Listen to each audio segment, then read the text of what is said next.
Moment to moment, moment to moment. I don't wish it on anyone. This moment has been overwhelming for all of us. First and foremost to the families that were lost. Obviously, their lives have been turned upside down. To our brother Kobe and his family, Vanessa, Natalia, Bianca, Capri, we send our prayers and condolences. My family went through, in the midst of all of this, something I couldn't have imagined them experiencing. I spent time talking to my kids for about 45 minutes as this was all happening, and our colleague Jared Greenberg brought to me the news that morning, and he asked by text if I had heard of the story, and I said, oh, the shoes that Kobe gave LeBron, and Kobe passed him last night, and he said, no. He said, this is, you need to sit down. And he texted me the article, and I went into full-blown denial. And fortunately, one of my daughter's greatest fears is finding out that a parent or one of her parents would be lost through social media instead of from a loved one or a family member. And she fortunately called me, and we just were talking and crying about the news of Kobe and my son. And then we started, so we were talking. I was talking to my kids, just trying to spend the time with them, and then the phone just started going off. And I'm thinking to myself, everybody wants to talk about Kobe, and I right now want to be with my kids and my family.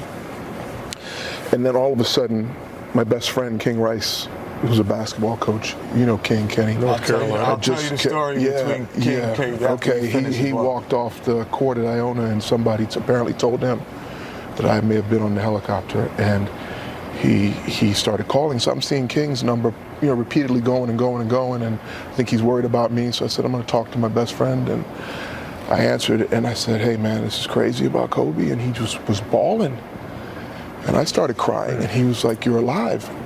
And I'm thinking, well, yeah, like, what do you mean? And it was in that moment that my phone just started going, and my mom and my sister and my brother, and so look, this has been a lot to process for all of us. Quite frankly, we're blessed to have had the time we had with Kobe. A city is mourning, a family's mourning, where we're all mourning, and I'm glad that's over with, but it was hard to deal with because it shook a lot of people in my life. Finding out as I was on my way to LAX to travel, started getting text messages, please don't tell me this is Kobe. And again, I'm thinking about the night before still, so I'm confused as to why somebody's texting me just saying that, and that's it. So then I get a call from my fiance, and I can hear in her voice something's not right. So now my heart starts to really speed up. Then my brother texts me with the first media story attached to the message, and I lost it. Luckily, I was a passenger in the vehicle. So now I have to explain to my guy, Duran, who's with me tonight, like, what just happened. He loses it. My kids start calling me and asking me to come back home. Do not go to the airport and get on the airplane. They're devastated. And I get back home before I can get in front of a television. Just as a family, we're all hugging each other and saying we love each other, because you never know if that's going to be the last moment. My mom calls me, which took this to another level of pain. My mom calls me. She lives in Little Rock. She tells me the rumor is that Rick was there too. And that broke my heart. Already thinking about Kobe, learning about Rick. And then when I got home and started watching CNN, I find out it's where it happened, which is 3 exits from my house.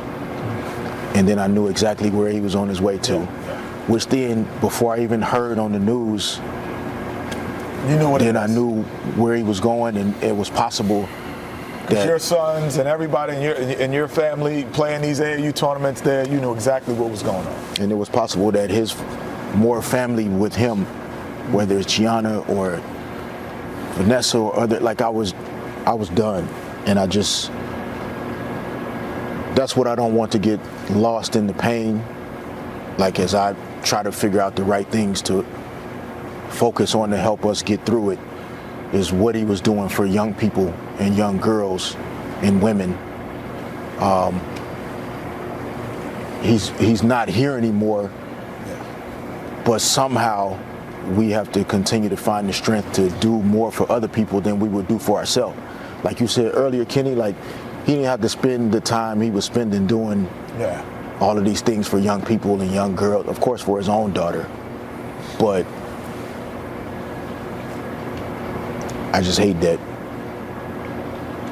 this had to happen in order for us to appreciate the full version of Kobe Bryant, not just the athletic greatness, but like the full version of who he and appreciate each other.